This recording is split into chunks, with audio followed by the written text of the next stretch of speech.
Well, greetings, everybody, and welcome to yet another edition of the Inworld Review. This week we're back at our headquarters studios on the Great Canadian Grid and coming to live via live stream and recording underway for replay and all the rest of it. It is the 28th of March, the last week of March, in fact. So, in fact, just a heads up, we will be back bringing you a show from Second Life, of all places, next week, being as it is the first Saturday of the month. And we'll come to that a bit later. Now, it's been an interesting week, and in fact, there are only three of us in the studio here today. I'm afraid that Maria Korolev still has a flu or something like that. Whatever it is, means she can't talk, quite literally. And how could we possibly do a show with Maria if she couldn't talk? The mind boggles. So she isn't with us this week. Hopefully she's going to go and see a doctor or something, and we'll be back with us next week. Also, one of the big events going on the Hypergrid at the moment is something called Robstock. This is a kind of music festival. There's nothing to do with Woodstock, but we can guess where the name Robstock sort of derived itself from, as it were.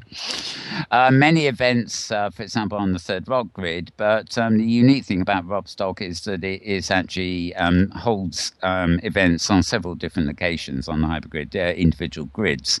Not all of them. There's too many, far too many for them to do that. And they're actually so busy, absolutely busy today, that they can't send somebody to be on the show. So they have said they'd like to come next week. And I said, well, maybe then or maybe the week after when we'll be back on the Hypergrid again. So, well, that remains to be seen. So, without Maria, I should say that, as always, also doing streaming duties on camera at the same time, I am joined, of course, by Tara Yates. So, welcome, Tara. And Tara may well be muted. Thank you, Mel. Yes, I was muted. Tara delicately stays muted while she's filming until she's actually required to speak. So no 20-second delay. And I'm also joined by Elenia Llewewellyn, Ellie, I believe I should call you. Welcome, Ellie. Thank you. It's great to be here.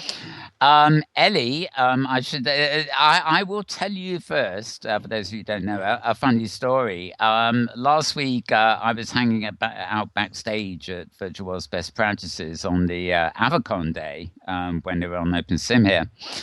And we're in, our sound test room and chatting and waiting for stuff. And I got into a conversation with Ellie, and I had no idea who she was. I think we were chatting for about an hour or something atrocious before I thought to actually ask her who she was. And I immediately said, oh, you've got to come on our show, haven't you? There are many worlds and environments that make up what we call the metaverse. Indeed, we started using the word metaverse partly in homage to the originator of the name. I've forgotten the author's name. No, not Charles Stross. Snow Crash. For a while, when Second Life was sort of a fairly lucent platform of its own, 10 years ago, we thought Second Life was the metaverse. But we now use the word to include a whole network, as it were, of virtual spaces. Now, many of you know we are focused on the hypergrid here a great deal, because many grids using compatible software come online, mostly with OpenSim software, and they all connect via the hypergrid. So we can jump between individual enterprises, grids, and things like that, just as easily as we can teleport from one location to another in something, a walled garden, like Second Life. But the Second Life is not the only non-hypergridded environment. We had Melanie Milland on a few weeks ago, and of course she works with OS Grid, which is fully hypergrid enabled, and indeed is considered by most of the developers and things to be their home turf. But at the same time, she runs her own private grid called Avination, which, although she contributes a lot of hypergrid code, is not a grid that is hypergrid enabled. Which brings me to Ellie, because Ellie is the co-founder. They don't like titles over there, but basically she's the co-founder of another walled garden grid, but it is based on OpenSim code. And it's known as Inworldz, a bit like our show title, but with a Z after the D. Inworld Z, or Z, as I believe the Americans call it. The Z is just so much easier to say. It is, and I have to admit, I mean, it's like in my youth, I used to work in comic books, and the big thing post underground comics, I suppose, in the 60s, was to spell comics with an X. And I know of at least one magazine. There's a magazine over here called Friends, just like friends are friends, aren't they? And it had been publishing for about a year, and it suddenly decided to change its name to exactly the same title, but with a Z instead of an S. And, I started a trend. Go figure, I thought. But it can. I started a trend. That's all I'm going to say. Indeed. Well, yeah, I must say. But it makes it sort of zappy and memorable. One of the things Maria always complains about here, or advises people against at least, is, please don't open another grid called virtual this or virtual that or virtual space or virtual world 109. Paradise. People get them confused, they'll go to virtual lost planet, or they'll go to virtual I don't know, but they get them confused. And you've even got confusion over different names like Avination and Aviworldz, for example. A lot of people get very puzzled, especially Avination, which is all garden, and Aviworldz, which is the hypergrid. Very odd indeed. Anyway, we'll come back to you a little bit, Ellie. I'm really keen to know about the history of Inworldz, and because this is news,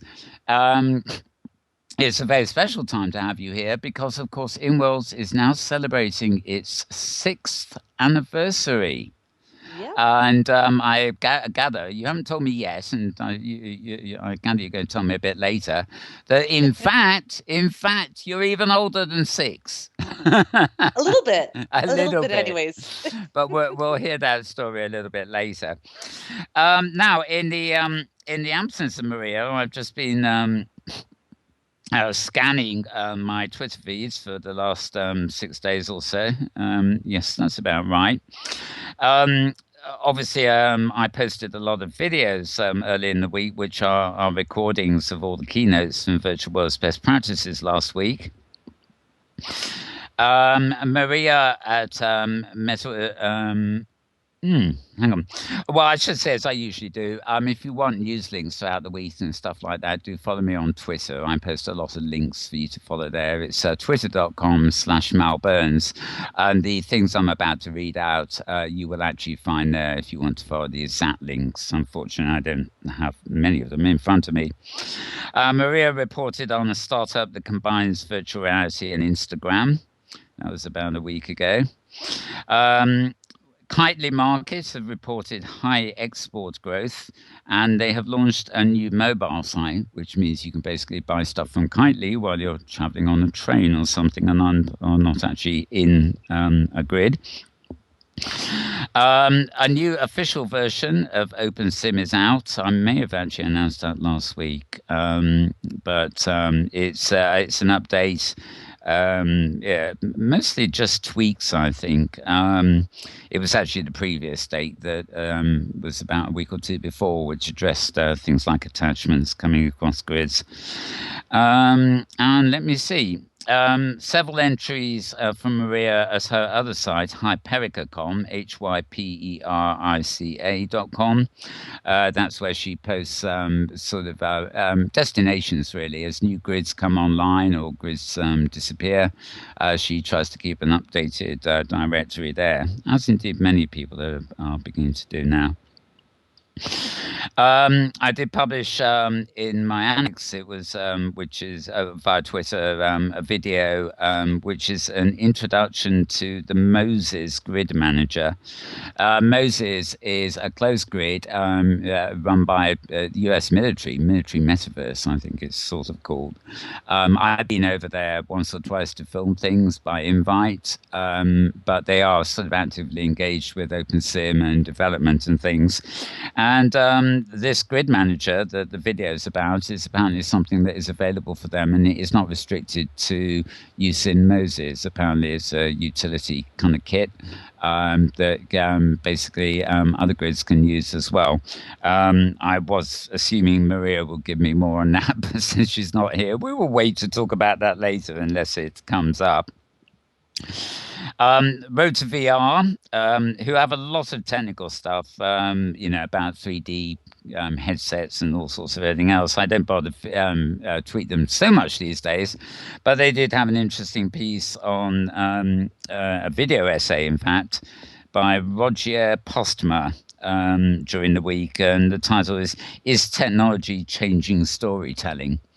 And it wasn't just about VR, it was actually about the nature of technology itself and different methods of storytelling and how they are maybe being changed by technology.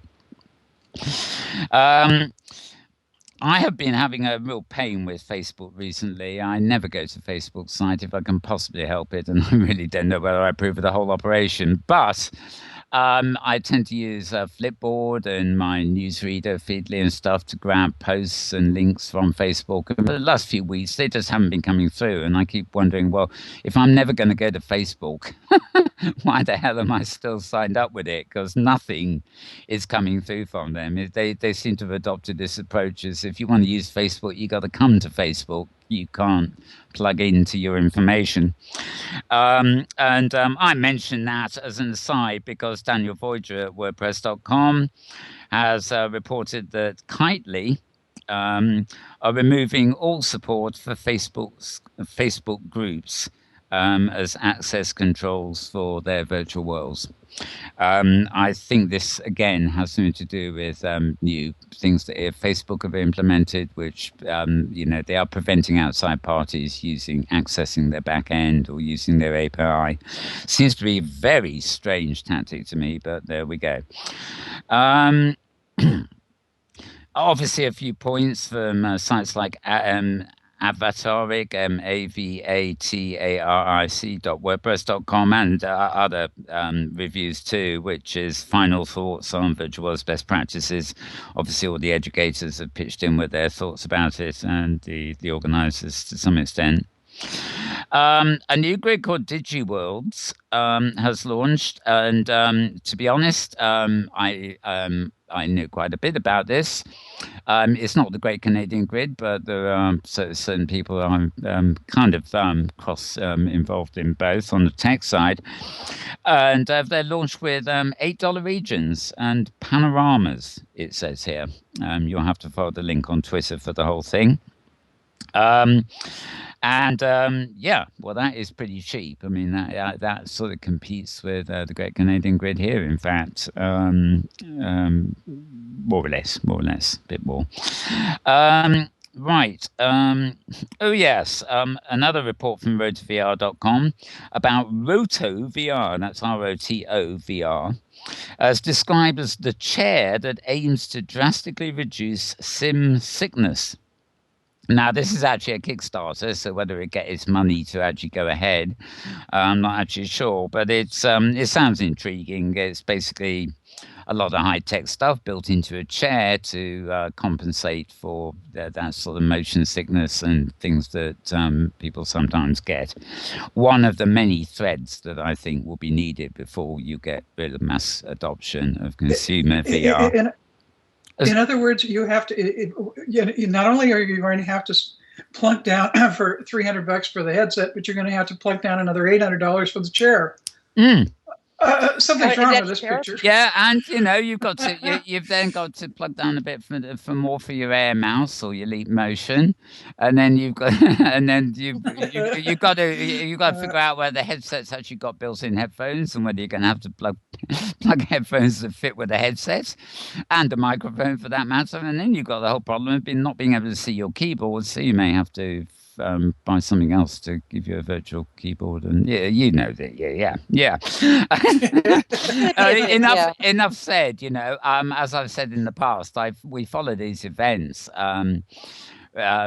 because they are representing a resurgence in virtual reality interest, but these hardware things are very much virtual reality headsets have been around since the 70s. They used to be in arcades and things. They're all pieces of a puzzle. You can't have a headset that doesn't have headphones and the other things you need. You need a new interfacing metaphor, and you need devices, be they headsets, glasses, or whatever, that will you can switch on and off and toggle as you need, and are lightweight and non-intrusive. I mean, if you have to wear headgear and it's intrusive, then it is going to spoil whatever you gain in immersion. Because immersion is not just about being fully immersed in something, it's hopefully being comfortable while you're immersed. But yes, these things do pop up and they're interesting trends, but I don't think we're at the point yet when any of this new hardware, and there is an awful bloody lot of it, pardon my language, I don't think any of it is going to be a complete solution. They're all pieces of a puzzle, and we'll have to wait and see. I think things like Philip Rosedale's High Fidelity show more promise, because these are actually delivery platforms, and Philip will say, well, we want a platform where you can plug in any device you fancy into it, and the environment will adapt. I don't really want to see an Oculus Rift come on sale. In fact, the only thing that will run in it is particular, environments that are actually created for it, or worse still, a Facebook virtual world. It's just we want the whole system to remain open, and the hardware toys. We'll talk about it later. Hardware toys are just a bonus. Oops. Interesting. We were talking about that. I retweeted a post from a Twitter called Roblem VR, ROBLEM VR in caps, and the title of the post is "Experience Deep," inverted commas, the virtual reality game that relieves anxiety.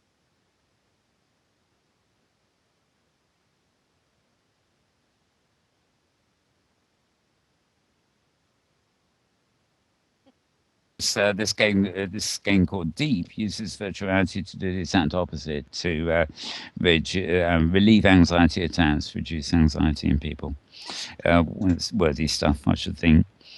The same tweet, actually, Roland VR had an article saying, they're fortuitous, really, given what I was just talking about. Are virtual reality headsets too immersive for their own good? Yeah, well, there you go.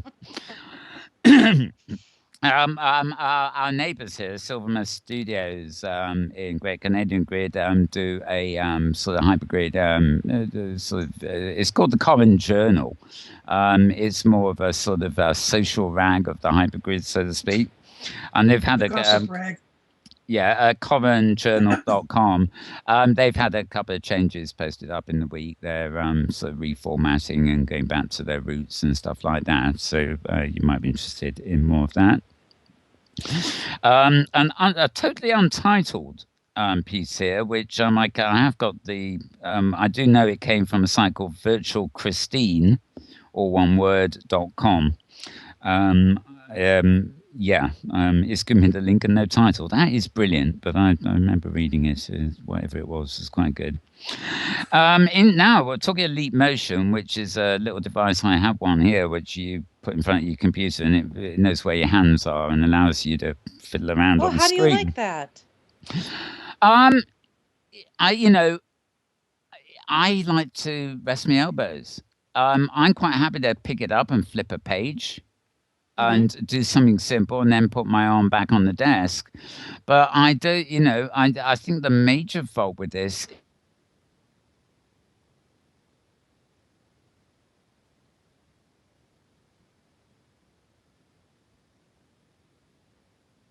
comfort position.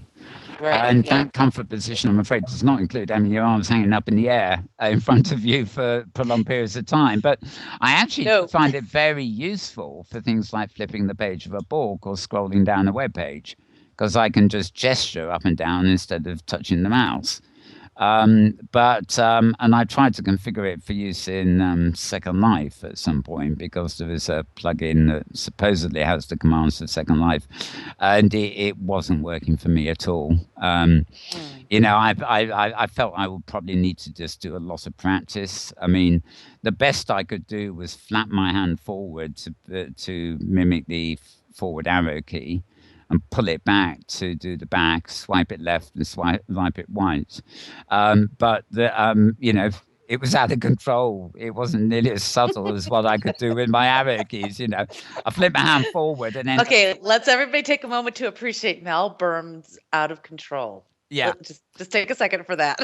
Give my hand a flip, and go forward 2 regions. So, oops. Okay, that's a little humorous, I have to say. Yeah, yeah. It's just great fun though, and there is software you can use with it that is made by their app store. Which is actually genuinely intriguing sound environments that you can manipulate with your hands and things like that. But they're not, it's not a fully immersive tool in the sense that you'd use it for a prolonged period of time with anything, But I like it, and it's actually one solution. And this piece actually, which came from RotaVR again, fast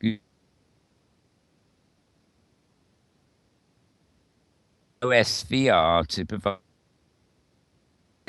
an integrated sensor for the faceplate. Now, OSVR is open source VR.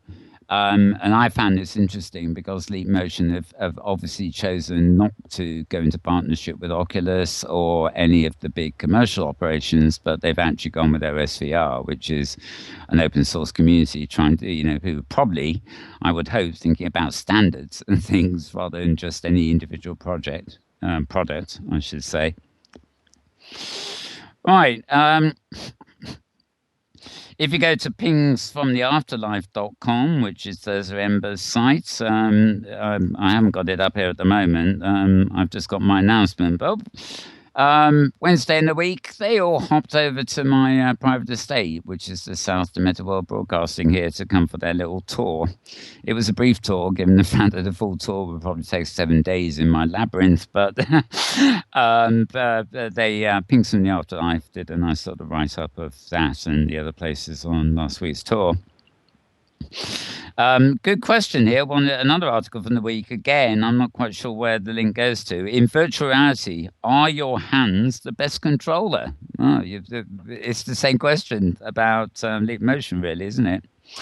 One thing that is rather juicy, though it's only tangentially related to the metaverse, is a couple of years ago, Philip Rosedale was plugging a book called Ready Player One. I think Tara here read it before me, but I eventually did get around to listening to it, oddly enough, as an audio book somebody gave me.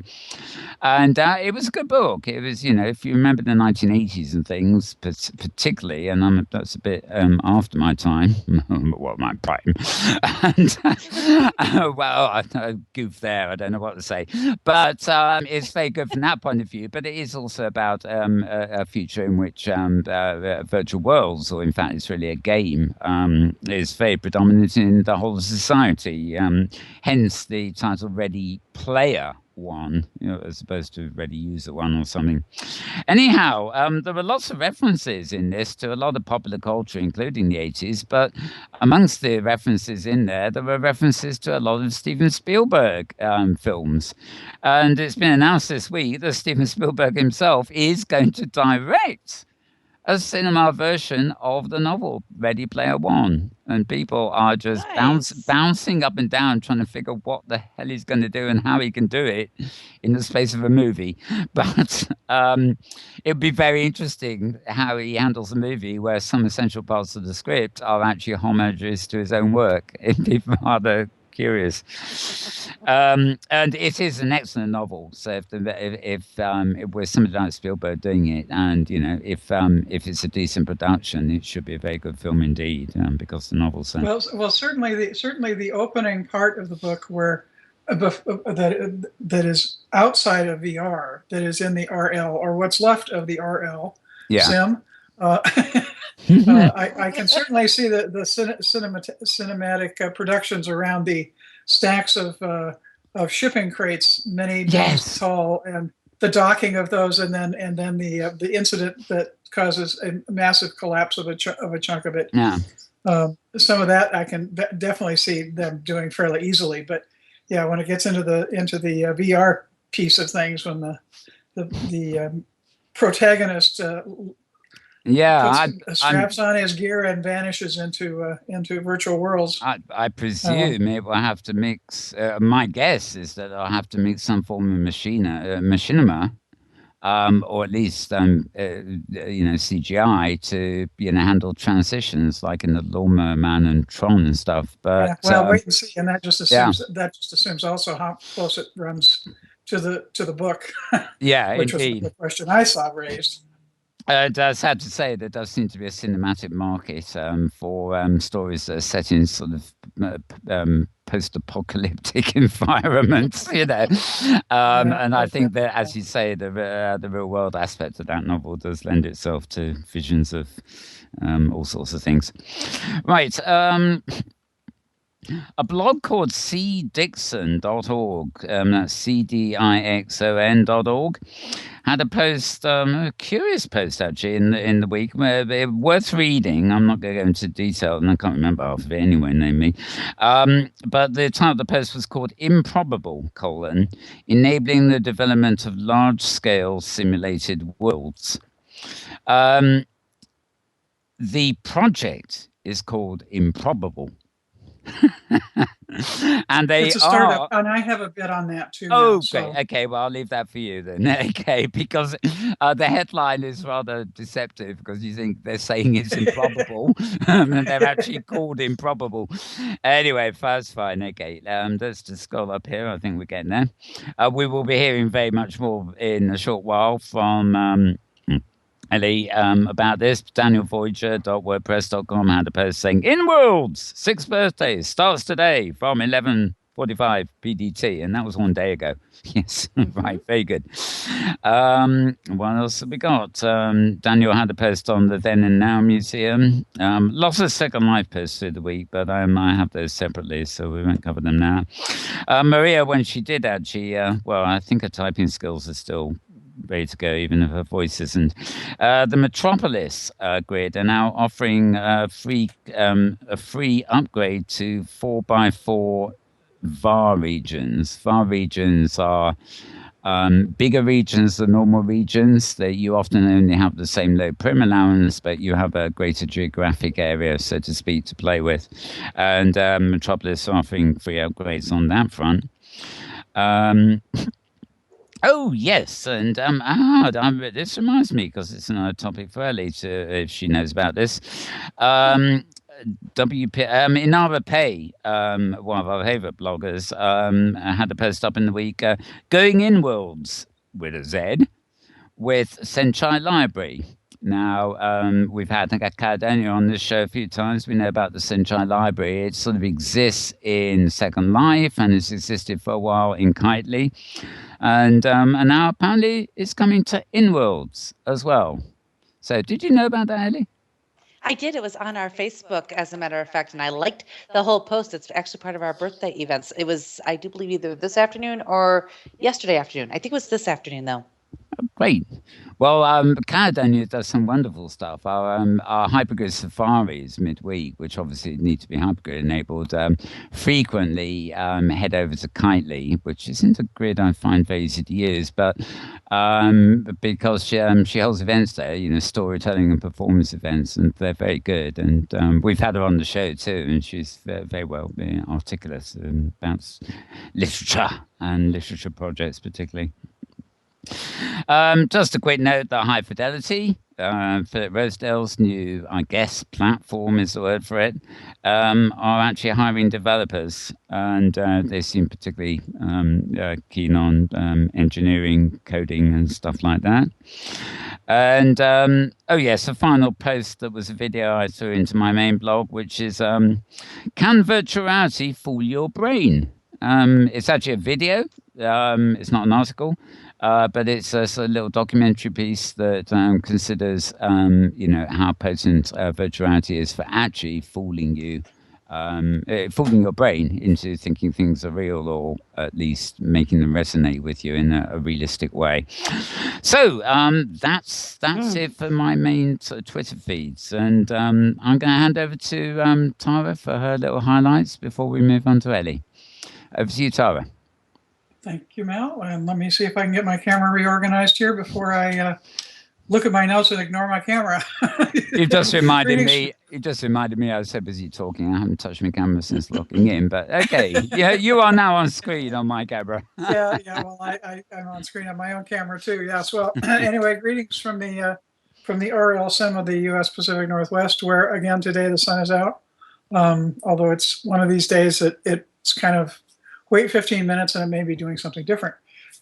Anyhow, well, those of you who watched last week's show or paying attention to what was kind of on the top of the list last week was the Virtual World's Best Practices in Education Conference, which wrapped up Saturday evening. And particularly want to extend a special congratulations to Gentle Heron, who was announced at the closing ceremony as the winner of this year's Thinker Award at Virtual World's Best Practices in Education, which is the award presented annually at that event for significant contributions in the arena of virtual education or education in virtual environments. Services above and beyond. Yes. Yes, very much so. And General Heron's work has been around the area of working with people with disabilities and access for people with disabilities, and around Virtual Ability Island, particularly in Second Life, and has done just totally amazing stuff with that. Let's see. First off, let me just hit a couple of items from Linden Lab itself on in my notorious Eat Your Vegetables segment, which is the bit where I talk about techie stuff. Second Life announced that in the official viewer now, they have added some enhancements to improve hover height adjustments, so that instead of the thing that we've all experienced at some point of finding that your feet are several feet off the ground, or you're sunk into the ground up to your ankles in virtual muck. These are changes that will make this not happen. So there's a good article in the Linden Lab blog describing it, along with a couple of good illustrated pictures of variations where hover height does not quite work. Anyway, so this is now in the current release version, so it's now available for everyone. Perhaps more interesting for at least some is that there's been work going on to increase the global limit for system layer clothing, and that is now out in a project viewer. This will allow the user to wear any combination of clothing layers up to a maximum of 60, rather than being limited to the current maximum of 5 items per layer type. And noting that these changes do not apply to body part wearables such as skin, shape, hair, and eyes. Those are still set on each. But I mean, body parts, of course, are not attachments. I sometimes moan on OpenSim here with this, especially when it comes to male stuff. We haven't got much attachment clothing. But, I keep looking back to Second Life, and the fuss people make about arriving prim heavy in places. They got this hair on, they got this jewelry on and stuff. I'm imagining this ad layer going up from 5 to 60.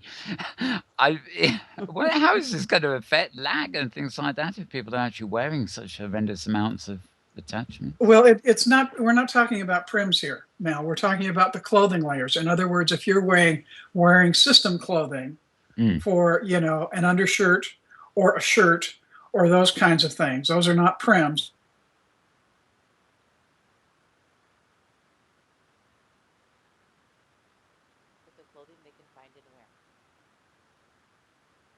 Additional flexibility. Yeah, it gives you additional flexibility for such things as tattoos. And the tattoo layer has been being used for tons of different things. And with this limit of 5, then, oops, you've just run out of attachments. So this is, it's something that probably doesn't affect, it certainly doesn't affect everyone, but it's something that I think a lot of people will find beneficial for how they customize and how they put their themselves together. And of course, this is a Second Life thing, so it's the official Linden Lab viewer. But obviously, I would anticipate eventually that'll work its way out into the OpenSim software too. And one of the themes that's been apparent over the past year has been, suddenly Lindens are visible on the grid again, and they had another official meet and greet with Lindens in residence this past week on Wednesday. And I was never aware of the name for the sim, which is the home for the Linden Department of Public Works, the Moles, and the name of the the name of the sim is Moles Bureau. But it's you have to speak French in order to understand this. If you're from Louisiana, you'll get this. It's MEAUXLE, and the bureau spelled BUREAUX. So anyway, I think what was particularly noteworthy to me, it looked like it was, I guess they had 60 or 70 people. I may have been more. But the announcement was in the official Linden Lab Twitter stream. And it looks like it was like the day before or something like that. So they are apparently planning to continue to do these on some probably an erratic but semi-frequent basis.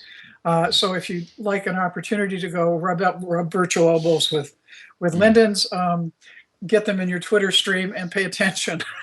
It certainly sounds like it was slightly more worthwhile than a snowball fight. But the snowball fight was, those are tradition and have always been great fun. So, yeah, very nice. Anyway, Improbable. Yes, improbable as it sounds, Mal. Improbable is a new UK-based startup, led by some alum from Cambridge. And the article I saw said, and even if you haven't heard of it now, you likely will very soon. Their mission is, Improbable is developing an operating environment that makes building simulated worlds possible, worlds which can be run in real time, simulating the behaviors and interactions of millions of entities, spaces with their own rules and properties that a multitude of people can simultaneously change, explore, and visualize in as many different ways as developers can imagine. Ambitious. Sounds a little bit like iFidelity, doesn't it? Yes, very ambitious. Yeah, there was a lot of cross chatter about that, referencing iFidelity there. Yeah, very ambitious, very ambitious. So it remains to be seen. I suspect they're following in from the VR trend rather than any. I don't know how much prior knowledge of virtual worlds they really have, but anyway. Yeah, well, to go on a little further, what put them on the radar this week was venture capitalist Chris Dixon, who led his firm to invest $20 million in Improbable. So that's not exactly pocket change. And apparently there's, they're basically further on, developers who use Improbable can write code as if it will run on only one machine using whatever simulation software they prefer, including such physics engines as Unity and Unreal, without having to think about parallelization. Improbable automatically distributes their code across hundreds or even thousands of machines, which then work together to create a seamlessly integrated simulated world. Anyway, quite intriguing, and sounds like some of the same territory that High Fidelity has been. It'd be interesting. It will certainly be interesting to watch. Do you know if do you recall if they mentioned any sort of timeline on this, or whether it's simply they've got the funding and the project's underway? I wonder if they're angling for something that would tie in with things like Oculus public release, or whether it's too far down the line, too near for them now. Okay, well now here's the piece that would also caught my attention. For besides the 20 million is a lot of money. The Chris Dixon, who is whose business is the source of the 20 million, led their firm's investment in Oculus VR before Facebook bought it. So Chris Dixon, the deep pockets here, has connections with Oculus. And the other note on this particular article is that as compared with High Fidelity, Improbable has the lead on content creators so far.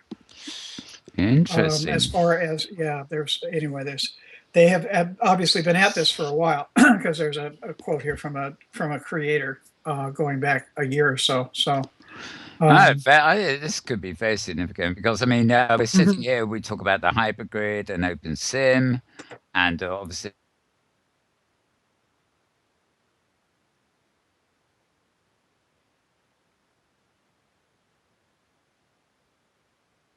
we really have an inkling of is High Fidelity. I mean, I know Second Life version 2 is going to go, or whatever they decide to call it will come along, but, you know, it's all a kind of wait and see thing. High Fidelity are sneaking bits of information out, but, you know, something like this could be a really serious player.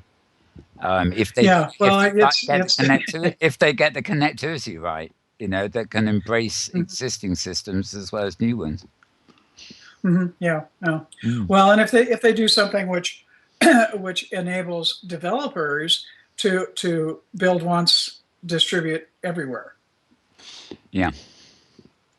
Because I mean, anybody who does web work these days knows well that you spend 60-70% of your time batting down the variables that where various browsers and Internet Explorer is the elephant in the room here. Yeah. Don't play nicely with the standards that everybody else has agreed to. So exactly. It'd be nice if I could get go dig them up for an interview or something. Then I could could call it the Improbable Edition. You know, I wonder if they realise what they're letting themselves in for with that name. Oh, I'm sure they've heard of it. I'm sure they do. Yeah. I'm sure they do. Yeah. Improbable as it sounds, indeed. Anyway, moving right along. Couple of items from Firestorm. First off, Firestorm is in the process of becoming the official viewer, supplanting Second Life's official viewer with SL Go. Yes. I thought that was quite interesting.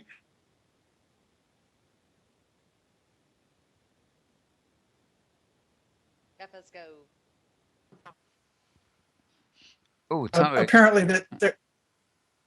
Am I breaking up? Your voice, your voice broke up about 30 seconds ago. That's all. So maybe, yeah. Okay. Well, I was just saying that on the subject of Firestorm releases, NRPay had a good summary of things.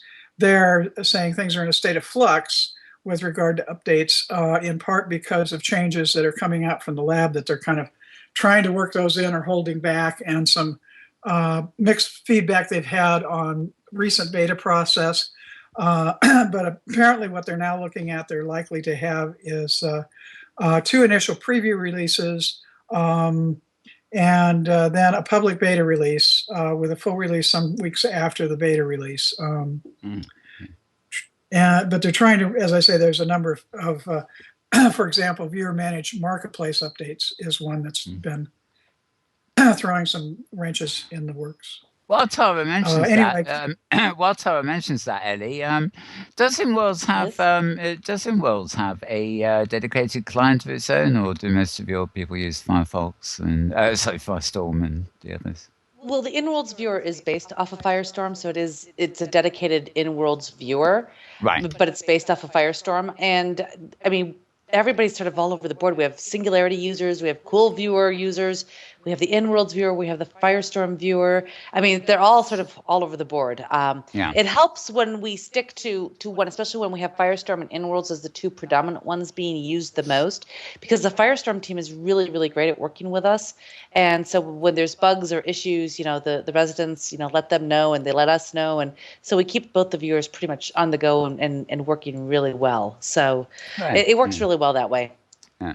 Okay, well, we'll come back to that later. Tara, carry on before I Yeah, cut you just off yeah, with and that. just Yeah.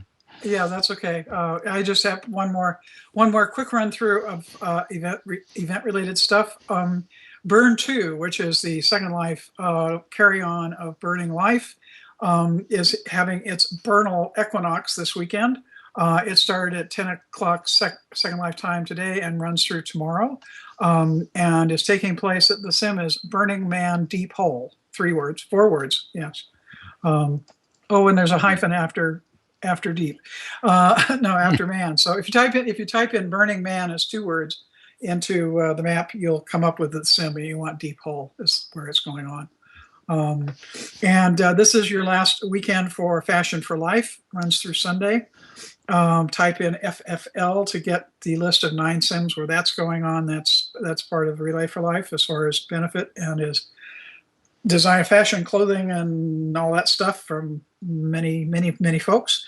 And this round of the arcade gotcha will wind up, I think it's probably Tuesday, the end of the last day of the month. So I dropped in there last night, and it was remarkably uncrowded. So Yes, if you have a fondness for the arcade gotcha event, which is really kind of the big one, for amazing, the top of the line designer work, it's now is your time to get in there without getting totally lagged out. And I would recommend, if you don't have a bookmark for Country Club at the 6,000 meter level, or I forget where it is, the arcadesl.com, the arcadesl all run together.com will give you the details. That's it for me. That's enough. Okay, well, great. Now, I haven't got my Second Life specific feed. You can find that at twitter.com/Malbones_writer open. We will be coming to you next week from Second Life, our sort of once a month visit there. So hopefully we will have Honor Macmillan and some of our friends with us with Second Life specific stuff. I can tell you that just came through my feeds during the week. There have been lots of new art exhibitions opening, particularly at the LEA, and some really quite interesting, very different sort of stuff happening. So hopefully we'll cover a bit more about that next week. But for the rest of today, I mean, we'll move in hopefully into sort of open discussion a little bit later. But it's my time to formally welcome, as it were. It's not an interview, it's a discussion, but formally welcome Ellie again. Welcome, Ellie. Ellie is Thank you. co-founder of Inworldz. It's a plural, but spelled with a Z. Oh, we're going to go back to the Z conversation, aren't we? Well, no, we won't. We don't need to go back there. Let's just say that Inworld was already taken. It was. It was. Yeah. See, now you should thank us, Mel, because had we not fought the whole Inworld thing, you would not have Inworld review. You want to bet? Think about that. I probably. I hope, to be honest, I need to go and check whether there is any previous instance of Inworld review. To be honest, it was just it was just the word. It was just the word Inworld that was trademarked. So imagine that. I mean, here everybody uses the term Inworld, and it's been trademarked for a year or two, and we go to trademark and we're told no. So we freed the term Inworld. It's like metaverse, it's generic. I mean, if you're going to vacuum, I don't know about over there, but if people are going to vacuum their carpet in the UK, they're going to Hoover it, because Hoover was the name of a manufacturer of vacuums, a century or ago. They're still going, but they're like a century old, and the name became ubiquitous with the action. I'm pretty sure my grandmother's Hoover was actually a century old. Yeah, I'm just saying. It probably was. Yeah. But it was heavy. People say they're going to Hoover their carpet, and the expression Inworld is very like that. I'm going Inworld. I could mean I'm going into Second Life. I could mean I'm going into High Fidelity. It could mean I'm going into on the hypergrid. Any number of things. It's just used generically to describe. Yes, actually uses the term. So there you go. And here's the thing, though: when you live or work for Inworldz, I can't type the word Inworld anymore without putting a Z at the end of it. It's like automatic now, and I have to actually go a backspace over it. Yeah. Interesting. I love it when I'm so used to saying things like this comes back from Second Life, but when I'm logging into Second Life, I used to use the expression slogging because it was also a slog to get in. Yes. And so I would say slogging. But of course, it means nothing out here on the hypergrid because the SL part of it is very specific. But yeah, we adopt these phrases. But tell me, the first thing I'd like to ask you, just to get it started, is this thing you said. Well, I will tell you actually that we're a bit more than 6 years old. Do tell. Yes. Okay, so a lot of people, well, our residents know this story pretty well, but it's not widely known throughout the metaverse. But originally, our original first date of actual successful testing with OpenSim was on February 12th, prior to. So we're actually like a month and a half older than 6 years. February 12th was actually the first successful date that we actually tested. Believe it or not, it was actually on GoDaddy computers. I kid you not. GoDaddy computers with 512 megs of RAM. Ooh. Yep. Yes. I think you call that a beta test, don't you? Hey, it was amazing that I even got it running, okay? And we all logged in, and there we were on this big flat piece of land, and I was like, hey, this worked. And it was pretty cool. And we ended up changing server companies, obviously, and we went over to carry.net. But the actual first official date that the original founders actually had a quote grid was February 12th. Wow. We had it's really funny. We had I've been used to the hypergrid and stuff since the days of Reaction Grid. My state here actually began there. We had Tara and I had regions there until they moved on. But we had Tommy from Third Rock Grid on this program. Well, he's been on a few times actually, but I was always rather astonished that grid started in 2007. And I was fairly quick to get into the hypergrid and OpenSim and stuff. As at one point, even Linden's were experimenting with it with IBM. But it occurred to me that my Second Life res day, Third Rock Grid already existed. And well, in fact, it was a good couple of years before I sort of caught on to all the other possibilities. So now you feel like a baby just because Third Rock Grid is actually older than your actual SL res day, right? Yeah. So the first time I started actively using an avatar, it was probably or just about already around, and I would never have known it. But it's quite funny getting into the history of things. So basically, your sixth birthday was actually a couple of months earlier than the official openings. But I think it's safe to say that it's the proper sixth birthday now, isn't it?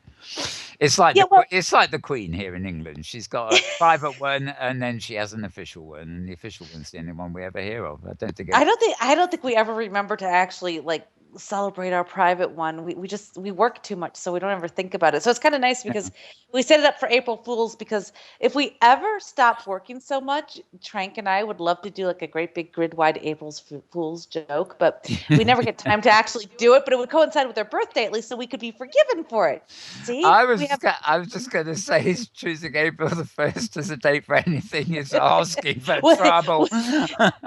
We've had a few residents who, we look at their inventory and we go, what would you think if we just did everything into plywood for you? Yeah, they're not keen on that idea, so we don't. Actually, that'd be a great show. Just turn the whole grid, remove all textures from the grid for 12 hours. I was thinking maybe we can make them walk like ducks for a whole day. Forced animation. Actually, long before my time, I do remember reading that probably Coffee Never and people like that sort of, contributed to legend or spread it. But I gather there was once Linden House had a flood. They had a great flood one day. They raised the water. It wasn't April Fool's. It was just an event, a big community event. They flooded the grid. You Oh. can't imagine them doing that now, can you? So coming No, to Second no, I Life really one day, can't. finding they've flooded the grid for a day just for the hell of it. I don't know. Ebby might have a good sense of humor for doing something like that, though. So maybe somebody should whisper in his ear. Yeah, I think it was. Yeah, I think it was the early days. It sounds like something When that they February probably would do. didn't have too many residents to upset. People coming in for meetings. Well, I don't want an underwater meeting. Why? It's not like you're gonna die. You can't breathe under here. You're fine. Don't worry. I know. Kind of cool. Have a full tropical underwater meeting. That could be neat. Yeah. That's funny. Now, talking bizarre, the bizarre and unworldly, and of course, I'm reminded of Not Possible in Real Life, Bettina Tizzi's old group in Second Life.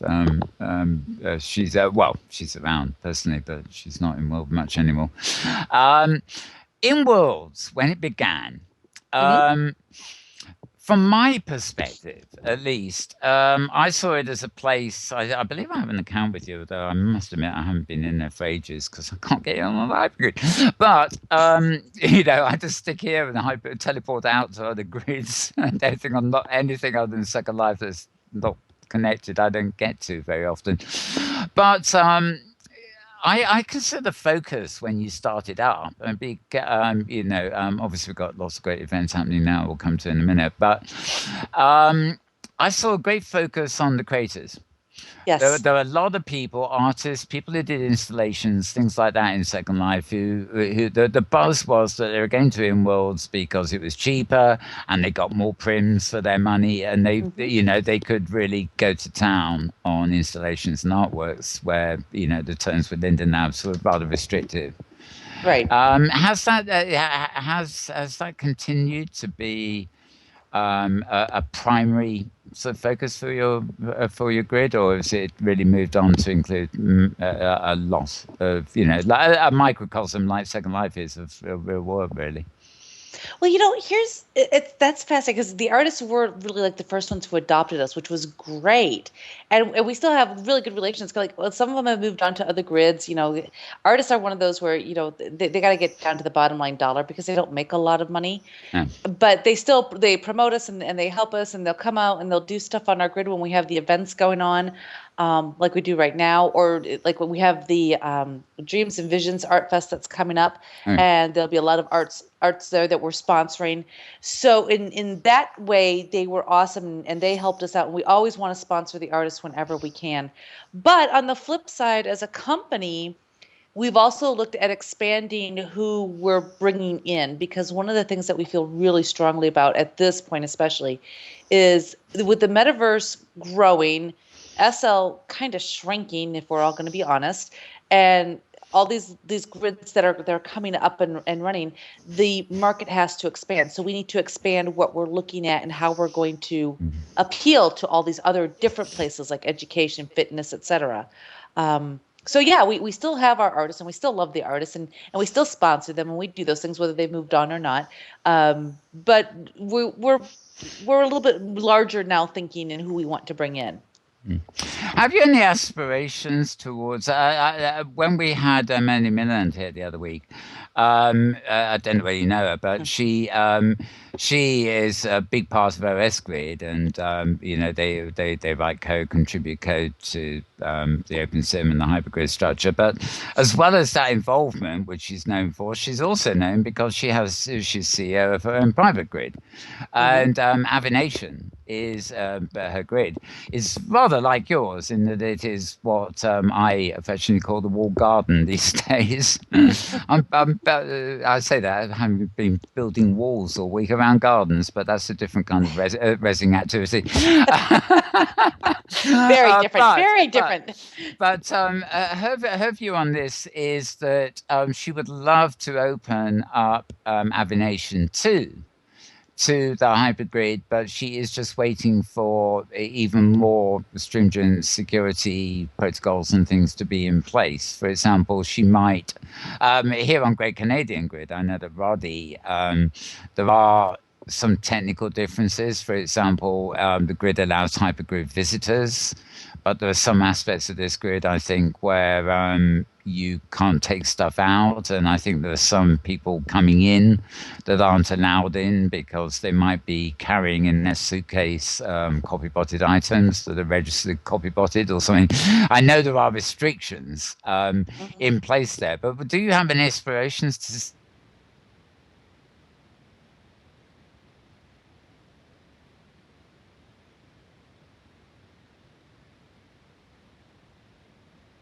be it hypergrid or something else? There's a couple different answers to that question, but the main answer in the quick nutshell is we can't. At this point, when it comes to Inworldz and OpenSim, and a lot of people keep forgetting this, we do actually employ devs. My business partner is actually a software dev. That's all he does all day long. And we have literally, Flux is our own scripting engine. So we stripped out the old script engine and we put in Flux. It's completely written by hand for us. We stripped out the entire asset system. We wrote our own. So our asset system is our own. We've rewritten the inventory system. We have rewritten so much of OpenSim to try and connect into hypergrid connectivity would literally take thousands of man hours for us to actually go backwards and to actually do that. And the problem is that although we've helped OpenSim with some certain things here and there, especially in security areas, the problem is that when you're sitting here saying, do we want to keep moving forward or do we want to stay a little bit more stagnant in what we're doing? Our residents want us to keep moving forward. So when we bring in physics and all that good stuff, you have to, it's tough as a company because you have to sit there and say, well, what are we willing to sacrifice to do better in these other areas? Right. And that was one of them that we had to do. And OpenSim, I love the fact that they have the hypergrid. Heck, I did it from Avicon to here. So yes. The hypergrid is really cool. But we also look at, here's the other thing, and my business partner just ran these numbers because we were looking at the report from Maria.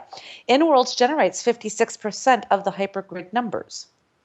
Not because they're hypergridding out from us, but once they're in Inworldz, they hear about the hypergrid in the metaverse. So they go out and they start trying it. So we generate 56% of those numbers for the metaverse. And we're actually very proud of that. We're not in a competition with the metaverse. That's not what we want to do. When you talk about compatibility, am I right in thinking you basically have you're operating based on OpenSim with your own branch code? It's incredibly redone code. We're talking like there's no compatibility to OpenSim at this point anymore. And a lot of people do forget that fact that, yes, we originally started off on 0.6.5. That was the first base code that we started with, but it's nowhere near that anymore. Yeah, so basically any developments currently happening with OpenSim versions are more or less off your radar because you're so customized now. Yeah, exactly. So that's good. You mentioned things. You mentioned things like physics engines. I mean, I know, for example, this grid has changed to bullet physics, and I know some old LSL scripts don't work, and even some of the OSSL. I'm not a techie, unfortunately, but I mean, it's very clear that some grids on the hypergrid or not actually are starting to move in their own directions with custom back-end code and things to basically provide enhanced facilities for their destinations. So. One of the things I think is interesting, though, I was on the Moses grid for their conference about a month ago. Oh, right. That was the federal thing, wasn't it? Yeah, right. Yeah, I didn't get to that, unfortunately. I really should have done, but never mind. Right. So I was there, and shortly after I did my presentation and they talked with us a bit, they have decided that Moses is going to bring in PhysX, which is what we use for our grid. So that's rather interesting to me that will be, and I'm sure Moses will make that available to the rest of the OS community as an actual physics engine. So that should be pretty cool because we love PhysX. Yeah, I'm lost on this. All I know is that, to be honest, I wouldn't know if I went to a grid whether it was running a bullet physics or Havoc or whatever. Well, to give you an idea, I'm the user who all feels. Well, as a user, one of the things that we can do now, which is really fun, is with the PhysX engine. Let's say you're on a ship, you can cross over sim borders, and you're not sitting on a posable. You're actually on the ship, just standing there on the ship, and you'll cross with the ship across the region border without having to be attached to the ship. Ah, okay. Mhm. Yeah, Yeah. vehicles are a weird thing. There's a builder out here on the hypergrid called Joe Builder, oddly enough, and I think I he's like Joe. sorry. I like Joe. I Oh, read a lot of what he yeah, says. yeah. He's Yeah. great. We had him on the show a few weeks ago, but I've spent a lot of time with him, and of course he actually has a home computer with like it seemed to, he was screen sharing with me, and I was looking at all these regions. And I thought, God, that's as big as Second Life, and he's got like racing regions and flying regions and boating regions that are like 64 by 64 or something ridiculous. And of course, he can't have these online all the while. He just sort of brings these things up on demand, which is a nice, nice way of doing things in a way. Right. But one problem is he gave me a load of boats. I mean, every plane he gave me, I crashed, and every car he gave me came off the road. But I do seem to have a reasonable knack with the boats. But of course, they don't work here because the Ah. bullet physics make them turn upside down and move sideways and all sorts of things that they're not meant to Oh. do. Yeah, that could be touchy. Yeah, Yeah, that so could definitely be touchy. it's hypergrid wide facilities, but then a bit of a snag on the capacity front. Anyway, Yeah. let's move on and tell us all about all the exciting things happening for the birthday celebrations. I think that's Oh, there is. I'm going to be there actually. Trank and I are both going to be there on April 1st because that's our official birth date that we've designated. But there is all sorts of, I mean, I know there's a DJ going on right now. We don't have many auctions or anything. We don't do a lot of that, but we have the fashion show that will be coming up. And I'm just pulling up the Facebook group page because I honestly, I sort of delegate all of this stuff to the team and I just say, do it, yeah. and they do. They're really great at it. And the next thing I know, we've got this whole big list of stuff that's going on, and I'm amazed that it's all there. We have some live I singers. think you have to be a bit hands off in your position. You can't sort of do Yeah, everything, can you? You know. yeah, exactly. So we've got some storytelling going on. We've got the live singers. We've got the fashion show. We've got some art shows going on. I don't know what Trank and I are slated for, but I heard something about Trank was going to have to wear some weird outfit. I don't know. The last time you had to wear a weird outfit, it was a pink tutu, and people needed to have brain bleach after it. But and we got some theater going on and some contests. So yeah, and I love my events coordinator who's actually listening, and she's feeding me all of this stuff right now. How much is that for dedication? Absolutely great. This is what I like. We're a news program. You're having something on the other end feeding you the news. It's like my old talking Twitter back when Twitter was not quite as lively as it is these days. I was Right. in there early, beta testing. We had a load of Second Life and metaverse sort of people in there, and I installed it on an old machine with a voice set up, so that it was reading like it was like a voice radio. Oh, But wow, cool. unfortunately, I get so flooded now.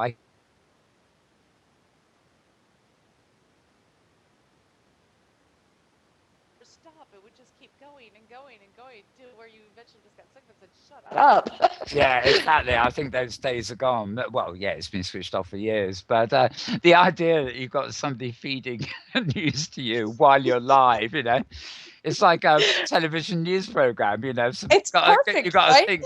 You got a thing in their ear, and they're giving you the list of what's happening. So, Right. It's great. awesome. I Yeah. love it. I love it. So that was great. So big shout out to her for actually doing that. So yeah, we've got a lot of good stuff going on, and we have our Facebook group page that we keep track of all that, and we have it on our forums, and we have it on our events calendar, and we make sure everybody knows what we've got going on.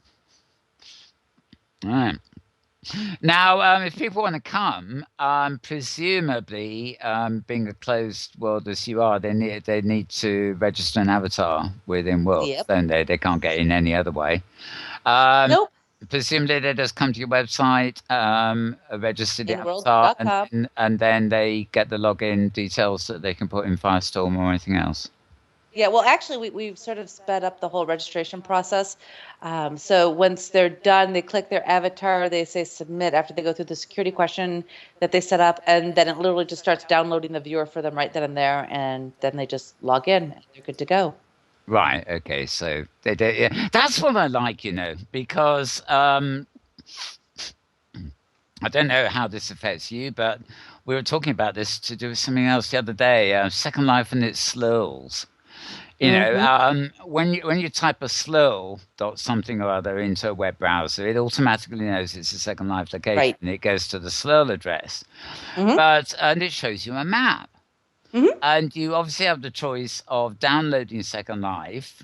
Who wants the Second Life client? And, or if you have Second Life open already, teleporting to that location. Right. Yes. For We some do the same reason, thing. Linda Maps seems to hang my Opera browser endlessly, but I don't know why. But it always seems to me that, let's say I'm trying to post to a non-virtual world audience about some amazingly interesting art exhibition that is, Mm-hmm. this is a virtual experience you've just got to go and see. And I can persuade them that, I can convince them, basically. Mm-hmm. So I give them an Earl, and they will have to go to, if it's on the hypergrid, but that's not the point. They might not have an avatar. So I also have to get Right. to an Earl, right? And if they don't have an avatar already, they're going to have to Got register. to make it. Yep. Yeah. But the convoluted process of following a slur, getting a map, and then teleporting, you can't easily teleport unless Second Life is either open or is the registered viewer Mm-hmm. for Second Life for virtual worlds. there are snags if you use a lot of virtual world viewers, because the teleport now will only respond to, I guess, Linden Lab's own viewer. And it seems to me that, we talk about getting virtual worlds onto web pages and things like that, even if it's like a tourist client. But it seems to me that, one of the big obstacles in promoting and getting people from non-virtual world people, as they are at the moment, into these places is the convoluted method of downloads and opening up a separate viewer and stuff like that. So if you have a system where the viewer starts downloading immediately, you register in the background, that seems to be just one little bit of that chain that is very practical. It is. They don't have to register and then think, now what do I do after I've registered? Well, we're actually working on a whole project over on Facebook, because I do a lot of our advertising over on Facebook, believe it or not. Right. And over there, we are using the API to create a full registration system and actual viewer download right from there, so that when I'm doing my ads and things like that, they can just, bam, they can come right in. It won't take them but just filling in some information and going. Literally. That's what we're working on. Just one of those little things. And Facebook does have the API so that you can do that. You just have to work within their API. So that's probably... I was just wondering, my comments on Facebook earlier, I don't know what's happened over the last few weeks, but I can't get anything out of Facebook coming into me anymore. Okay, well, here's part of the problem. I did some advertising earlier this week. It was for one of our forum posts that we had. Yeah. And they literally killed my forum post link is what they did. So I couldn't actually boost my post on it because it was dropping our actual PHP uses the 2 periods in order to shorten, the pathing URL for what it's looking for.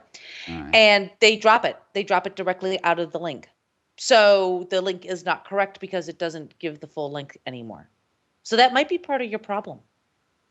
It's been going on for weeks now. I mean, it's got to be over a month since Flipboard has given me any of my news feeds from Facebook. Well, maybe they just decided that you were crazy. I don't know, Mal. Yeah, that's possible, I suppose. It'd be very... The funny thing is, since this started happening, I get about an average of 12 emails a day from Facebook telling me I've got messages and these are people that I think I should friend. And I keep looking at these things and say, "Was no telling me all this stuff now. I can't. Does it work on your phone? Sorry? Does it work on your phone? Oh, I haven't tried. I work on an iPad most of the time. And get the Facebook app and see if it works off of there. Yeah, the Facebook app works, but I haven't got time to spend in Facebook. I need the feeds coming in extracted, because my self-imposed job is news aggregation. picking news up. Yeah, I do know Accurate. that Yeah, we had it to where you could actually on our grid you could submit an event and you could pay for the advertising on our board and all that good stuff. But yeah. you could also pay and you could add it to our Facebook on our company page. Well, they killed Mm. that. So you can no longer do that. I've got a feeling Facebook itself is becoming a walled garden too. Well, Right? it's odd because in the modern world, I think virtual worlds are very useful for immersion. They help us slow Mm, down. They help us slow down and focus. But in the modern world, with all this fast-moving stuff, we have our chosen ways of getting things, and yes. for Facebooks or even virtual world platforms, no offense intended to yours, to be kind of off on a limb where one has to go specially. But especially when it's information like Facebook, or maybe it would happen to Twitter or LinkedIn. If you can't access that information, in other words, if they stop providing a service and start promoting only their platform, I think they're out of it. To be honest, the Well, platform okay, you have to survives on the service. there's a couple different ways of thinking about this. There's if you remember, prior to virtual worlds and all that, we have all these separate I mean, if you really want to go back, we can go back in days to where, we just had CompuServe for actually I doing our internet, and you had to know an actual IP address to get to an actual location. Yes. So, so you could go back to those days and think, wow, that was really quite painful. But then once Apple and Windows came out, it made our web browsing a whole lot easier for us because then it just now and think about this in the last 10 years, well, 5 years, we've gone from having to remember people who would advertise HTTP colon slash slash www.blahaddress.com. Well, now we're just to where you just type in The word. the address, the Yeah. word dot whatever, if Yeah. you're org.org, or everybody knows what you're referring to. They Yeah. know it's a website. So we've made some really good advancements there. But I think in the virtual space, like you said earlier, we have to make it easy and streamline it, especially in worlds, because yeah, we are a closed garden. There's no getting around that. We're a closed garden. SL's a closed garden. We have to focus on making sure that we make it easy and nice for people to actually be able to get in, because just like you are on the internet, I go to lots of different sites every day. I have my politics, I Mm. have my hobbies, I have all the different things I do, and they're not all mashed together. I don't really Mm. want them all mashed together. I have different, I have different usernames for different ones and whatnot based on what I'm doing. So people Yeah. like that segregation a bit. I think it probably is swings and roundabouts, depending on what you want. I mean, I know a lot of people who try to contact me on Facebook, Hmm. and it's clear to me that they've probably got a Facebook web tab open Right. all day long. I don't. I very rarely use the web. I use apps. That are. I'm big on RSS feeds. So that's my Right. preferred method of getting stuff. And if the information I want isn't suddenly stops coming through the RSS feed, I've got a section of my RSS feed that is devoted to I think it's labels SL fashion or fashionistas or something. It's all the syndicated blogs and the fashionistas, and that's not my area of activity. But I don't read all those blogs, but I can scan maybe Hmm. 1,000 fashion blogs a day because when I view them as RSS, maybe I've just got the knack of it, but I can see immediately what's of interest. Check out the start of it, see if it's really of interest, and then move on. And in a day, there might only be 2 or 3 posts in that whole stream of a fashioned, 1,000 fashion posts that have any cross interest with my more serious take on the metaverse. Right. But I will find them, and they'll stand out to me. But they only stand out to me because I've got this system of, sifting through masses of information very fast. I like doing that.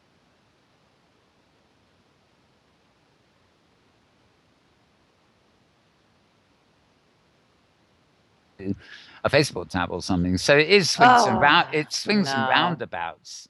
It is swings Uh, and You're roundabouts. I think you're probably one of the better ones. I mean, because I get to the point with my social media where I literally have to shut it down because it's like overload. Yeah. I mean, there's only so much information I could put up with in one, one moment of time. And I'm like, wow, if that's that, yeah, I got to shut it down and say, okay, down for the day. Sanity, please return. Thank you. I love my friends and I love all the people we have on both of them. But sometimes it's got to go. It's got to go down. And I'll deal with it later. I know. Yeah. It's like my approach to it is, I intentionally turn things on when I want to spend a little time looking at it. Right.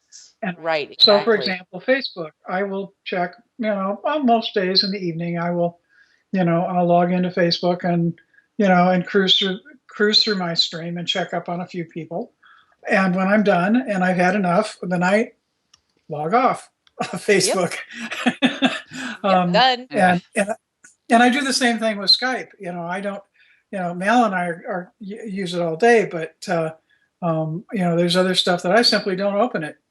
I'm people can email me; they'll get to me anytime with email. But I very much am with you on the keeping one's thumb on how much one deals with any of the social media. Yeah. It can really eat you alive. Mel, one thing occurs to me on, your comments about Facebook, and they're apparently cutting off a lot of API kinds of uses. And that is, you're not their customer.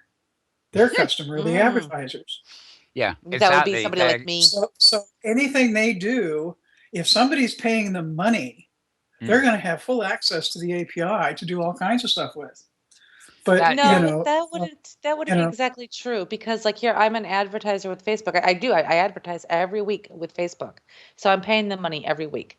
But they choose to shut down various formats of API without a word. They just do it. Suddenly you find that what you had working before just doesn't work anymore. And then my dev has to go take a look, and he's like, "Hey, they shut it down. We can't do that no more." Yeah, that seems Twitter also has a bit of a reputation for making unannounced changes, and you don't discover it until whatever used to work no longer works. Right. Hey, so something that I should tell you. I've got to say quickly, this is unusual. We don't often have many live viewers these days, but Daniel Voyager is in our chat, so I'd just like to say hello to Dan. He's actually saying, Tom asked him about Bernal Equinox. He says, I'm more into the birthday this weekend, so I presume he is talking about the one and only. Yes, I would imagine so. Hello, Daniel. We love Daniel. Daniel's one of those really great voices when you're reading your Twitter feed, that he's just always positive, and we just love reading that. No matter what grid he's talking about, no matter what's going on out there, he's always just big positive on whatever anybody's doing, and we just love reading Daniel. He's great for that. Yeah, so, I think that is much needed. We've had many debates here about certain, like as a daily supposed news show for the hypergrid or OpenSim these days, but this has been more opinion than news, and when you're talking news, you just have to deliver it and be personable. Right. If it might be bad news, it might be good news, but you've got to put it in a positive light and deliver it. And I think Daniel has got the right knack of that. He does. He informs you what's going on, and that's it. And when he comments, it's always a favourable sort of personable light he puts on it. So great. Gotta have somebody like that in the metaverse. Just you got to have it, because we're all passionate about what we do, and we all argue and things like that. But having that little voice of positivity is always good. It's always good. So, indeed. Yeah. And so I got to tell you, because there's not just our birthday going on. I don't know if you've been paying attention to our news. Right. Yes, I sort of get it, although I have to admit I get it in the jumble of everything else, as you can well imagine in my line. But yes, right? Yes, tell us all. So we've released the InShape program that is totally fully functional now. We got a lot of good interest in it, so now we're sort of pursuing the advertising and marketing aspect of that. I'll be doing a pretty cool demo with my gym, hopefully pretty soon here, my actual personal trainer. But we've got people already forming up groups and getting together and actually working out and touring the regions. And we've got a bunch of people who registered their regions for tours. We should explain to the viewers exactly what InShape Yes. is, because Okay, so I registered as a beta tester for that ages ago. In fact, didn't you have an app of some sort? We do. Yes, we have an app. And the whole idea of this is, I suppose, using a virtual world, which you might think, oh, I'm just an electronic presence, but for physical exercise in the real world, where you might, for example, if I remember rightly, get on an exercise bike and you're feeding information into the virtual world in the form of your avatar, aren't you? And you're getting feedback. Well, here's how it works. So we have InShape, which is the app. So it goes on your phone. Yeah. And you put that, like, you'll go to the gym and whatnot, and you'll see people with them in their back pocket or in their hip or on their arm, whatever. Yeah. So you put it on, and it has that motion sensor detection inside of it, so it knows what you're doing. So you get onto your treadmill or your bike or whatever stationary exercise equipment you have, and you can either do it through your laptop or if you're tech savvy, like I have Apple TV, so I can plug it into my TV, or Chromecast is another one that you can use. And we have entire regions. So when you log in and you're there, you get pushed around on a region, and it responds to how fast or how slow you go as well. So if you're, you've worked yourself out, or you've gone through a run phase and then you slow down, your avatar will slow down as well. And the idea behind this was really what I like to refer to as avoiding the body positivity issue, because a lot of people, I know I went through this issue. Getting to the gym was really tough because you feel like you're always being judged. You've got all these strange eyes on you, and all these people are looking at you. And even though they're probably not, you feel really self-conscious. Yeah. Yes. So this was designed because, you know what, one of the things we know in the virtual world is that people, our residents, some of them are introverts. They don't want to go out there and subject themselves to that. But that doesn't mean that they shouldn't be able to take care of themselves and work out and have something cool to look at while they're doing it. Absolutely. So that's what we did. And we're getting a lot of good response out of it, with people just saying, oh, this is really cool. I can actually get on and I can work out and I can talk to people and we can compete and we can do all sorts of fun stuff.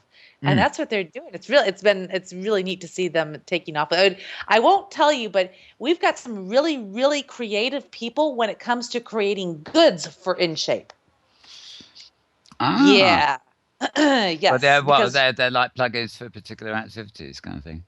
Yeah. Okay, I have on my region, I have a jumping mushroom right now. So if I jump in real life with my phone, it'll make me jump on top of this mushroom, and it makes noises and all that. It's from one of our users. And then we had some people who came up with the idea of sexual toy type things for. I bet they did. Yeah. Oh, yes, they did. And I was told, and I was sort of floored. I'm like, I hadn't thought of that.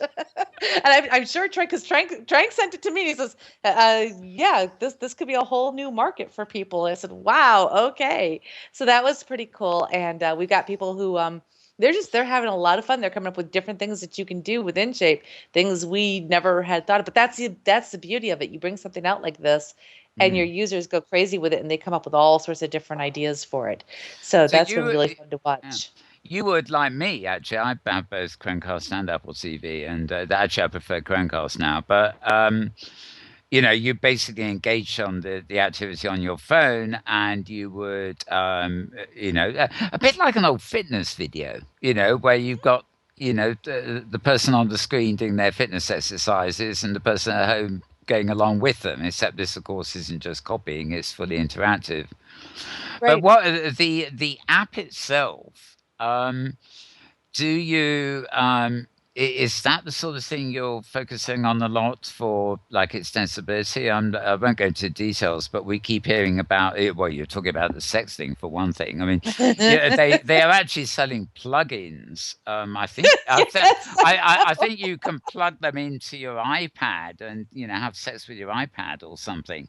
Have you seen the bra and the panties, so that when you're having a long distance conversation? Oh, the Australians! It's to touch me. Yeah, the Australians came up with it. Yeah. we showed. Oh, it was a while ago now. We showed the video on that. I mean, beg a belief. But when you think about it, if I was younger, who knows? Right. But no, Two girls real fast. the question I was getting to there was not the sex toys necessarily, but any similar things. Are you actively focusing on your app in terms of its possible compatibility with actual physical plugins that can go with the phone or the pad people are using? We've talked about that. So basically, it's just a matter of what I think what we're seeing now is, especially because I'm watching, like I have an iPhone, which we all heard ring earlier. Yes. Yes. So I have an iPhone, and there's tons of different apps out there, and there's different, like, I've got a Fitbit Charge that I wear. There's the Jawbone, there's the Nike Trainer, there's all sorts of different things that people wear. There's a Move. I have Moves, as a matter of fact. It's a matter of, we just pick up the actual movement, that we just have to get that from the phone. And however the phone is getting it doesn't really matter, as long as we're getting it, and that will move them along and do what they need to do. So anybody who wants to be creative and do whatever it is that they want to do, they have access to the SDK so that they can write what they want. And that's kind of the cool thing of it. Well, I know that I've actually tried this. I don't know that it was Second Life or somewhere else I got to try. I think there's somebody might have rigged it in Second Life. But I certainly went to a meeting where everybody, it wasn't part of the thing Mitch Kapoor was working on, for the camera operated motion capture, but it was something similar. I had to switch my webcam on basically, and my avatar would actually responded to my webcam movements. Now, it wasn't facial movement. It was simply gestures with hands and things, but it knew enough, a bit like the Leap Motion control panel. It knew enough to make some of the attachment points on my avatar in real life to work, the attachment points on my avatar. And it occurs to me that the mobile world seems to be moving into apps, like the way Apple are going at Apple Health, and they're going to have glucose monitors and all sorts of heart monitors and things plug in. But one possibility has always been that you hold up probably, a phone, but also a reasonable sized tablet, I suppose, and it detects your movements with its gyroscope and things like that. Right. And you can actually use the tilting mechanisms of things like iPads as a viewing mechanism. There's a iPad app called WeWeO. Now, it's really odd. And it hasn't grown very big, but clearly it wanted to be a virtual world, a tourist world. So they've got very crude, actually very realistic, but very small geographic areas. They've got the Lincoln Memorial. They've got villages in France and Spain and things like that. And you can choose. I bet they don't have Jackson Square. No, that's it. Last time I looked, they only had the Lincoln Memorial in the States. Everything else was French and Spanish, which I think is where they come from. But it was very interesting because they have voice enabled. And we actually had a show one day when all the viewers of our show agreed to log in afterwards on their iPads if they had one and go into this and try it out. And we had a meet up following our show in this what a name, but we were talking on voice. And we were plodding around, with a little iPad equivalent of like 4 arrows, like widgets inside the screen that did your movements, and you could pinch to zoom in and stuff like that. But we were having a voice conversation while we were meeting in there. So in communication terms, it had everything something like Second Life Inworldz or whatever has, but without, the massive world, or without, all the extra enhancements. But at the same time, I got things on the iPad where I can actually move forward and sideways by tilting the iPad. I can tilt it forward to go forward. I can lift it up towards me to come back. Which is really kind of intuitive when you think about it.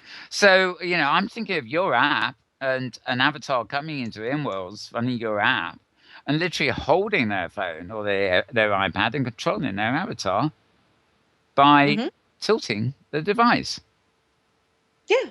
So if you had to plug in that allowed that to happen, over and beyond fitness, I could see the interfacing metaphor being something people would take up. Right, exactly. And then we have the educational stuff that I'm doing. But the other thing that we were doing that's really big news for both good or bad, depends on how you look at it, is we're bringing out our Plus membership. So that's basically it's kind of like a Linden Lab. It's a Linden Lab inspired, I'll say that much. But I'm also a gamer chick, so I've picked it up from many games that I played and whatnot. Yeah. But they'll pay a flat fee per month, and they'll have a little space. Well, it's actually like a 2048 space with a home on it, and they can go to town decorating it and doing whatever they want with it. And they get a little stipend per month, and they're happy little campers, and they have their own little land.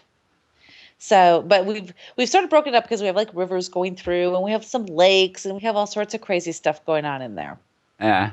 I mean, Yeah. I'm just thinking of potential customers. You just call them happy little campers. Yes. But no, I think they get they get the message. Yeah, yeah. That's Yeah. those Linden Home things really bug me. They tend to be ugly and they're packed in together. And from what well, I'm not really haven't looked at them for ages, but it just seemed to me like square footage. Like Right. cubicles in a city. Well, and yeah, it was as far as the eye could see. I went and I looked Yeah. at these, trust me, because I did some investigation on this. And I mean, the houses are nice and all that, but there's at only 117 prims. That's really restrictive. And Yeah. so what we did is we said we're going to have 20 parcels. They're going to be 2048. They're going to have a little over 1,000 prims, and they can do what they want. And it's basically giving them an anchor and a reason for coming in, a place to do things at. Yeah. But here's the kicker. What we did is we decided that we're going to split that money because we as Inworldz don't want to handle these parcels. We're automating everything as far as the buying, setup, doing the membership plan, all that, setting up the actual parcels, cleaning them up. We're automating as much of it as we can. But we're going to have estate managers actually control the regions, and they're going to get paid to do that. And they're already our basic landlords who have been with us for a very long time. We've put some restrictions in that you have to follow in order to be one of these property managers. And we're just turning it on the head. So they get about 1/3 of what we make off of that region when it's fully rented out. It's funny. I was talking the other day. We were thinking the Great Canadian Grid here, but there are other instances too where this is really the hypergrid thing rather than yours, but it's getting to the point out on the OpenSim worlds, as it were. People can run OpenSim on a stick from their own home computer and hypergrid into places, but more to the point, there are grids like we announced DigiWorlds or whatever they were called on my news list earlier. $8 a month or something for a region, and interestingly, you have these regions on, let's say, somewhere like Great Canadian Grid here, which are costing somebody $8 a month. And they're passing off like they might do in Second Life and trying to rent properties. And suddenly the bell rings that, hang on, these prices are now so cheap that people don't need to rent properties anymore. They might as well just rent their own sim. I think it really depends, though. Well, this is the thing. What we were discussing was how financially, with region prices that low, how financially lucrative could the estate manager be? And what I was saying to the person I was discussing it with was, well, I think the future there is actually for estate managers to quite literally consider themselves as service companies. Maybe they have links to technical backup and stuff that the average user doesn't have. And, somebody might pay $8 a month for a region, but if they don't have a clue how to manage it, then they would pay an extra $2 a month to somebody who would be their estate manager. And it seems to me that what you're working at there has great parallels to that, where you're leveling out parts of the pyramid structure, as it were. So there'll be this group of enterprise merchants who specialize in services to your customers. independence of you're at the top of the hierarchy, so to speak. And that seems to be quite, the more I thought about that seems to be quite a good model. Yeah, well, I Economic think it's model. going to work very well, and we're looking forward to rolling out in the next week or two. And Sam, we have quite a few people already interested in it, so that's going to be the neat thing. And they're going to be responsible for holding events on those regions and all the other things that are going to keep those people happy. Which I think is another thing that that gets missed, is the fact that you have to give them something to do. So that's what we're working on. We're trying to tie all those little loose ends up together and make it to where it's good, viable plan. Great. And I know Tara's screaming about time. Oh, is she? Yeah, typical. I was actually just looking at my clock thinking, well, it might be we're getting close to where we have to call time. Oh, yes. Oh, definitely. Unfortunately, Skype, where she sent the message, is behind me. Whereas I got Second Life in front of me. I got studio to the right of me, and Skype is way behind me. See, so this is what happens when you and I talk, Mel. I haven't got eyes in the back of my head. No, believe me, this happens every week. We'll come on. We're going to have a quick show because there's not too much news, and we haven't got a we guess. 90 minutes go by, and we're still blabbering. Yeah. Yep. But there's something I was going to ask. Oh yes, yeah. We of course ended up having that long conversation long before I knew who I was talking to last week at Virtual World's Best Practices in Education. And just to round up, you did say you're getting maybe just say a few words about that. Firstly, what was how did your talk at VWP presentation go? It was good. We worked on it was all about Jackson Square, which I don't know if you've seen the video or the pictures for that we've done. I've seen the video, yeah.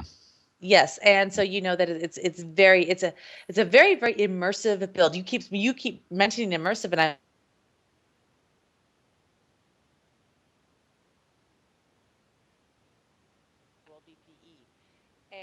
and it is amazing to me how similar the two builds are. I mean, they're that close, and I walk through there and I get the whole sense. And if you haven't seen it, my whole favorite bit, besides Cafe Du Monde, who was so gracious to let us use their signage, which was awesome. But my favorite bit is the actual sax quartet that I have on there. They tickle me every time I go past them and I hear they're actually from a New Orleans sax quartet band. And I picked up the music. It makes me happy. Tara and I have a habit of watching movies late at night after we're logged out over the web. And we just finished watching a series called Treme, Treme, set in Treme, set in New Orleans after Katrina. And it's one of the best things I've watched for ages. If a television series can provide immersion, that did. One of the things that we're doing, I went to New Orleans not just for the actual square. I actually went there to find other areas to add to this. So we took a bunch of pictures of Lafayette Cemetery, which of course everybody knows about. And I'll probably end up going back for one more section of the French Quarter, because what we're going to do is not only is it an educational sim, but we're going to put these together and we're going to have Mardi Gras parties in New Orleans, and we'll also be able to do in-shape marathons through New Orleans. Oh, right. Famous things. So there's a whole wrapping together that's going together with that. Oh, well, having just finished watching this series, I keep all the marches and the marching that's so big there, and the carnival, and just imagine some of these body movements. There are Indians, there are Caribbean, there are all sorts of influences. I just think if every one of them in real life had been wearing an in-shape gadget. Connected to a virtual world, that would have been a show. Could you imagine Mardi Gras? Yeah, that would have been a show in itself. Come on. I may have to work on that for next year. Thanks for the idea, Mel. Yeah. Well, we'll come. I'll come running in and televise it if you can get all the real. Well, I don't know if I can get, but we might be able to get a few people who would actually who might be willing to do that. That could be very cool. It could be fun. You need to buttonhole some New Orleans natives to orchestrate it so that they can get everybody in gear for creating crews and floats and the various things that if those I've never been to Mardi Gras, but I've heard just enough about it that there's so much around it that's much more than just the Mardi Gras day, and if you have somebody who's from that neck of the woods who decides they're interested in jumping on board, you could probably do something that would be really very, very cool, right, and very reflective of the of what goes on around New Orleans and Louisiana, because Mardi Gras is not just New Orleans. Yeah, we missed it by like 2 weeks going there. But even now, like you go there and you'll look up and all the lights still have all the beads and stuff hanging off of them. You'll walk through the garden district and there's beads hanging off everybody's houses and bushes and fences. And you're like, okay, yeah, Mardi Gras was here. And I think most of it like stays there all year. I don't think they take it off. I think they just leave it there. It's like Christmas lights. Yeah, they are. There is so much potential here. I mean, we haven't had one for a while, but we used to have metaverse meetups here in London, and literally downstairs from me there's a pub, and the husband of the manageress of the pub at the time was like a Second Lifer, and he started hosting meetups in the pub. And he would project virtual London onto the big screen, as which is normally sports and stuff in the pub. And at the same time, he had cameras set up that beamed us in the pub onto screens in the virtual world in virtual London. So it all came together. And there's also some videos that come out of France of there's a festival in Nice every year. It's around January in Nice in France. And the footage shows, they have the virtual festival too. And this isn't even indoors. This is people actually walking the streets at the carnival in Nice. And on all the streets are lined with huge skyscraper-sized monitors showing the Second Life virtual environment. Or it may be OpenSim, I'm not sure. But totally, you can't be in both places at once, but they've done their best to totally integrate the environment so that people in the street can look up and see virtually. That's what I would love to do in New Orleans. I think that'd be very cool. So cool. And what a city to choose to do it, really. That the legacy of and history of that place, and just the vibe, I think. Right? Yeah, it's beautiful there. Beautiful there. Are you involved in any other educational activities, by the way? I touched on education, or were you principally there? You were principally at VWP to talk about Jackson Square, weren't you? Well, Jackson Square actually leads to a bigger project that I'm working on. Of course, because, we will have you back. We will have you back, because I can see there's a project after project coming. Well, this is actually what we're doing. And the reason why I was at VWBPE, there was actually a reason for it, which Jackson Square is the stepping stone for it. Jackson Square, when I first did, I had no idea there was so much history behind it. You brought up storytelling earlier, and it was virtual changing storytelling. What I would love to see is virtual change education, and I think it's very, very possible. Yeah. And Jackson Square is going to allow me to showcase to schools that we can't go back in time, but we can take our students back in time on virtual field trips. Yeah. To actual things that have happened that we can recreate. And that's what Jackson Square is all about. That's actually beyond the cultural thing. I mean, that is something that's always attracted me, archaeology. I wanted to be an archaeologist. Yeah. Well, with mobile phones now, they're talking about, you go to the site of an ancient ruin, and, you can go into AR mode and you can find out information live in front of you on a semi-transparent screen. And then you can switch to VR mode and actually experience the whole thing as it originally rebuilt, as originally it was.